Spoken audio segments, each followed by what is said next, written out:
Good morning students. आज हम start कर रहे हैं चैप्टर 13 प्रोबेबिलिटी। प्रोबेबिलिटी हम 11th में भी कर चुके हैं, 10th में, 9th में। Number of chances to happen an event. Probability means possibility क्या है, किसी भी इवेंट के हैपन होने के चांसेस कितने हैं, पॉसिबिलिटी क्या है। सपोज़ आपके पास एक डाइस दे रखी है 1 to 6, इसमें इवन नंबर आए, इसकी प्रोबेबिलिटी फाइंड करनी है। मीन्स पॉसिबिलिटी या कितने चांसेस हैं कि इनमें से इवन नंबर आएगा, तो वो प्रोबेबिलिटी है हमारे पास। सबसे पहले अब जो फर्स्ट एक्सरसाइज में है वो है कंडीशनल प्रोबेबिलिटी। कंडीशनल प्रोबेबिलिटी में क्या है, if we have 2 events from the same sample space, एक ही सैम्पल स्पेस से 2 इवेंट है, does the information about the occurrence of 1 event affect the probability of other event. क्या एक की अकरेंस इवेंट की दूसरी इवेंट को इफ़ेक्ट करती है? तो ये जो इफेक्शन है एक इवेंट से दूसरी इवेंट का, तो ये कंडीशनल प्रोबेबिलिटी है।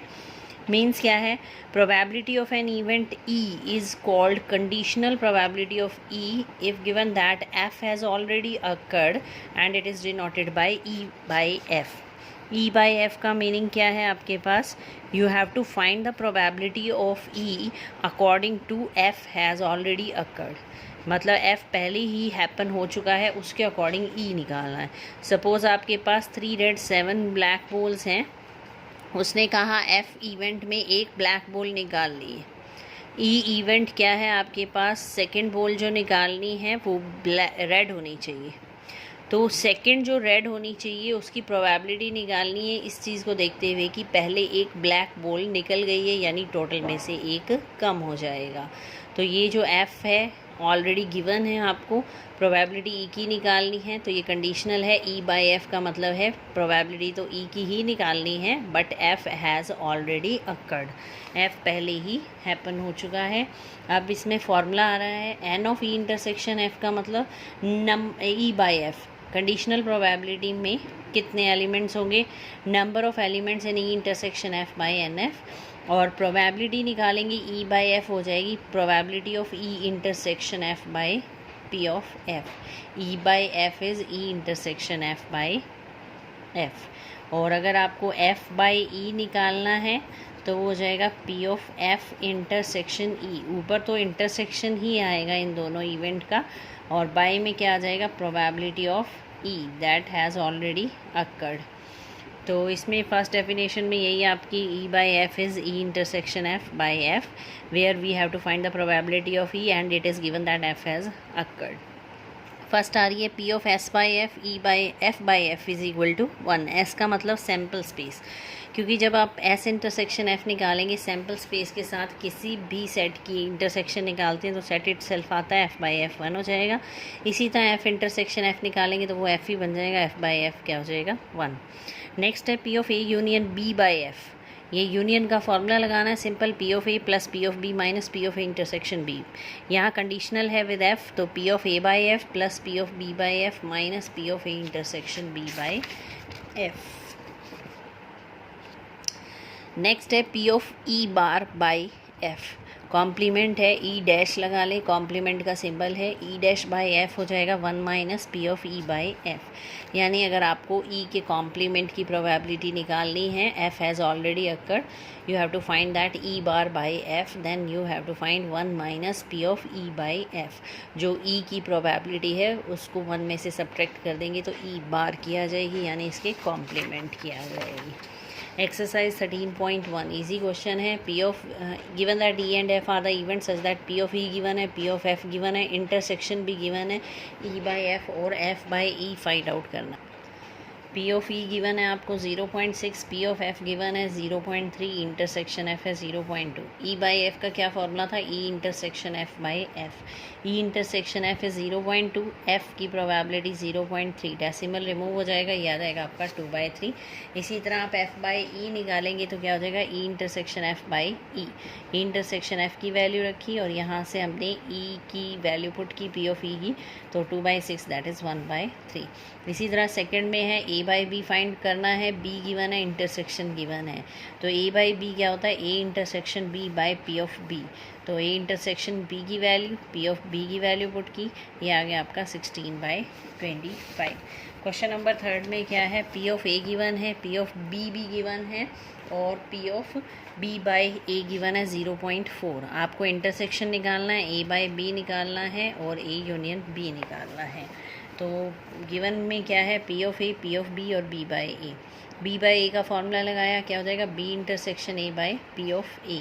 इसकी वैल्यू पुट की, यहाँ पर पी ऑफ ए की गिवन है 0.8, ये पुट की, इंटरसेक्शन की वैल्यू आ जाएगी आपकी 0.4 इंटू 0.8 दैट इज़ 0.32। अब सेकेंड में you have to find that A by B is A intersection B by P of B. A intersection B की वैल्यू जो यहाँ फाइंड आउट की है फर्स्ट में वो पुट करनी है 0.32, बी गिवन है 0.5। ये हो जाएगा आपका सॉल्यूशन। नेक्स्ट है ए यूनियन बी, हमें फाइंड आउट करना है। Probability of A union B is P of A plus P of B minus P of A intersection B. P of A और पी ऑफ बी की value आपको given है, intersection की हमने first part में निकाली है, इसको पुट करेंगे। नेक्स्ट है क्वेश्चन नंबर 4 में क्या है हमारे पास, ए यूनियन बी आपको इवेल्युएट करना है। 2 times P of A and P of B, these are equal and equal to 5/13। A by B is given 2/5। तो P of 2 times P of A हो जाएगा 5/13, पी ऑफ बी भी 5/13 है, यहाँ से पी ऑफ ए की वैल्यू आ जाएगी 5/26। ए by be given है आपको 2/5। ए बाई बी का क्या फॉर्मूला होता है, A intersection B by P of B. अब ए इंटरसेक्शन बी आपको फाइंड करना है, ये एज इट इज़ रह जाएगा। पी ऑफ बी की वैल्यू है 5/13 और ए बाई बी की वैल्यू कितनी है 2/5। 2/5 ये 5/13 क्रॉस होकर मल्टीप्लाई हो जाएगा, 2/5 इंटू 5/13 दैट इज़ 2/13। अब यूनियन फाइंड आउट कर सकते हैं क्योंकि इंटरसेक्शन आ गया हमारे पास, P of A plus P of B minus P of A intersection B. P of A भी गिवन है आपको, पी ऑफ बी भी गिवन है, इंटरसेक्शन हमने फाइंड आउट किया है 2/13। तो ये आ जाएगी A plus B minus intersection 11/26। Question number 5 में ए बी और यूनियन गिवन है, इंटरसेक्शन निकालनी है। यूनियन का फॉर्मूला लगाएंगे, A plus B minus intersection. Intersection आ जाएगा, ए बाई बी निकालेंगे, intersection divided by B. Intersection की वैल्यू यहाँ से आ जाएगी, बी गिवन है। इसी तरह बी बाई ए निकालेंगे, intersection divided by A. Intersection की वैल्यू यहाँ से और ए की वैल्यू यहाँ से। Question number 6, a coin is tossed 3 times where E head on the third toss, F head on the first 2 tosses. A coin is tossed 3 times, तो क्या क्या केसेस बन सकते हैं। फर्स्ट टाइम में हेड टेल, फिर हेड पे आएगा हेड टेल, यहाँ टेल से आएगा हेड टेल, फिर हर एक में आ जाएगा हेड टेल। तो आपके केसेस क्या बनेंगे, ट्रिपल एच, फिर सिंगल टी वाले लिए H H T H T H, और यहाँ पर आ जाएगा टी डबल एच, फिर डबल टी वाले एच डबल टी, फिर हो जाएगा टी एच टी और फिर हो जाएगा टी टी एच और लास्ट आ जाएगा triple T. Total sample space में कितने एलिमेंट्स हो जाएंगे, 8। ई में क्या है हमारे पास, head on the third toss पे हेड होना चाहिए, तो एक ये बनेगा फर्स्ट वन, सेकंड ये, थर्ड ये और फोर्थ ये। हेड कहाँ पर होना चाहिए, थर्ड टोस पे। सेकंड क्या है, F heads on the first 2 टोसेस, पहले 2 पर हेड होना चाहिए, तो एक ये बनेगा। First 2 cases shows head, first 2 cases shows head, तो ये 2 केसेस बन जाएंगे आपके। ई भी आ गया, एफ भी आ गया, इंटरसेक्शन आप निकाल सकते हैं। इन दोनों में से क्या कॉमन है, triple H, single element common है ट्रिपल एच, तो ई इंटरसेक्शन एफ आ गया आपका ट्रिपल एच। तो प्रोबेबिलिटी निकालते हैं, ई में कितने एलिमेंट्स थे, 4, सैम्पल स्पेस में 8, तो 4/8। एफ में एलिमेंट्स थे 2, 2/8। इंटरसेक्शन की क्या हो जाएगी, सिंगल एलिमेंट है तो 1/8। We have to find that E by F, that is P of E intersection F divided by P of F. Intersection की वैल्यू है 1/8 और एफ की वैल्यू कितनी है 1/4, ये आ जाएगा 1/2। सेकेंड में क्या है, at least 2 heads, at most 2 heads. At least का मतलब कम से कम 2 हेड होने चाहिए। एट लीस्ट में सिंबल आता है ग्रेटर देन इक्वल टू का, कम से कम 2 हेड का मतलब 2 हेड या 2 से ज़्यादा हेड, तो ज़्यादा से ज़्यादा 3 ही हो सकते हैं। कॉइन को 3 टाइम टॉस किया गया है तो 2 हेड और 3 हेड वाले केस लेने हैं। 3 हेड वाला सिंगल केस है, 2 हेड वाले आपके 3 केस बनेंगे, टोटल हो गए 4। प्रोबेबिलिटी हो जाएगी 4/8। एफ पर आते हैं, एट मोस्ट 2 हेड का मतलब ज़्यादा से ज़्यादा 2 ही हेड होने चाहिए, उससे ज़्यादा नहीं होने चाहिए, यानी 2 या 2 से लेस। तो क्या बनेंगे आपके, 0 हेड वाला केस, 1 हेड वाला केस और 2 हेड वाला केस। 0 हेड वाला यानी ट्रिपल टी, फिर 1 हेड वाले 3 केस बनेंगे आपके, फिर 2 हेड वाले 3 केस बनेंगे आपके। तो टोटल कितने हो जाएंगे, 7, प्रोबेबिलिटी 7/8। अब इन दोनों में कॉमन पार्ट निकालना है, ई और एफ में कॉमन आ रहे हैं 3 element, 3/8। P of E by F क्या हो जाएगा, ई intersection F by F. E intersection F 3/8, और पी ऑफ एफ की वैल्यू 7/8, 3/7। इसी तरह इसका थर्ड पार्ट है। नेक्स्ट है हमारे पास question number 7। 2 coins are tossed once. 2 coins tossed करेंगे तो क्या केस बनेंगे आपके HH, HT, TH and TT। Total आ जाएंगे सैम्पल स्पेस में 4 एलिमेंट्स। फर्स्ट आ रहा है ई, टेल अपीयर्स ऑन 1 कॉइन। एक कॉइन पर टेल होनी चाहिए, 1 कॉइन शोज हेड, और एक कॉइन हेड शो करना चाहिए। तो पहले ई बनाते हैं। सैम्पल स्पेस में एलिमेंट आ जाएंगे HH, HT, TH और TT। ई में क्या था हमारे पास, टेल अपीयर्स ऑन 1 कॉइन, एक कॉइन पर टेल होनी चाहिए सिर्फ। HT और TH, 2 केस बन जाएंगे, probability 2/8। Next F, 1 coin shows head, एक कॉइन हेड शो करना चाहिए, तो HT और TH सेम केस बन जाएंगे आपके। ई इंटरसेक्शन एफ भी यही बन जाएगी, HT एंड TH। तो ई इंटरसेक्शन एफ में 2 एलिमेंट है, 2/8। ई बाई एफ का मतलब ई intersection F divided by P of F. तो पी ऑफ एफ भी आपका यही बनेगा 2/8। तो दोनों सेम हो जाएंगे। यहाँ पर रिक्वायरमेंट नहीं है ई की निकालने की, ये वैसे ही बता दिया गया है, but we need intersection F and F. तो ये आ जाएगा 1, क्योंकि दोनों की केसेस सेम है, प्रोबेबिलिटी सेम हो जाएगी। फर्स्ट नेक्स्ट पार्ट में no tail appears, no head appears. Tail नहीं होनी चाहिए और हेड नहीं होना चाहिए। फर्स्ट ई में क्या है, टेल नहीं होनी चाहिए, तो HH, हेड नहीं होना चाहिए तो TT। इंटरसेक्शन क्या बनेगी, 5, कुछ भी कॉमन नहीं है, तो प्रोबेबिलिटी क्या हो जाएगी इसकी 0। तो P of intersection F by P of F, 0/1/4, that is 0। Next is question number 8। A die is thrown 3 times. 3 बार थ्रो किया गया है। टोटल कितने केस बनेंगे डाइस के, 2, 1, 6।